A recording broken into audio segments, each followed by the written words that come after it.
Good morning এট another mini blog Poush Sankranti special. তো আজকে সকালে রেডি হয়ে অফিসের জন্য বেরিয়ে পড়েছি।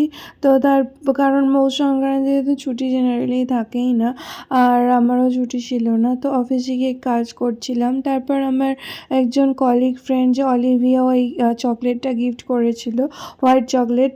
তো ওদের ওখানে খাদ্য মেলা থেকে এটা কিনেছিল, সেটা খেলাম। তারপর লাঞ্চ করে একটুখানি ব্রেকের টাইমে এসেছিলাম।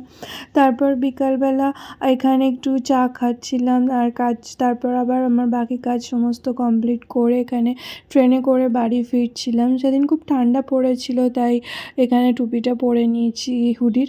আর এখানে বাড়ি এসে তারপর ড্রেস চেঞ্জ করেছি। আর যেহেতু পৌষ সংক্রান্তি, তাই বাড়িতেই সমস্ত পিঠে আমাদের বানানো হয়েছিল।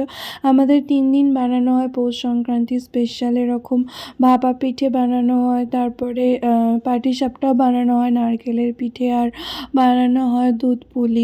তো সমস্তগুলোই মা বানিয়েছে। আমার এইগুলো বানাতে খুব ভালো লাগে, কিন্তু যেহেতু আমার ছুটি নেই, তাই মা একাই বানিয়েছে। আর বোনও বানিয়েছে, কিন্তু বোন অত ভালো পারে না, আমি যেরকম পারি। তো আর একদিন যেদিন আমার ছুটি থাকবে সেদিন মা করবে, তো সেটাও তোমাদের সাথে শেয়ার করব। তো এখানে আমি সমস্ত পিঠেগুলো টেস্ট করছিলাম, মানে ডিনারই করছিলাম, খুব ভালো লাগছিল।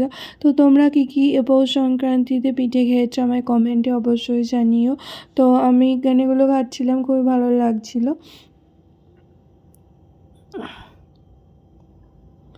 তো তোমাদের কার কার এই পৌষ পার্বণ পিঠে উৎসবটা ভালো লাগে আমাকে কমেন্টে জানিও। তারপরে ডিনার কমপ্লিট করে নিয়ে স্কিন কেয়ার করে নিয়ে এখানে ঘুমোতে চলে এসেছি। ভিডিওটা ভালো লাগলে লাইক শেয়ার কমেন্ট করতে ভুলো না। দেখা হবে নেক্সট ভিডিওতে।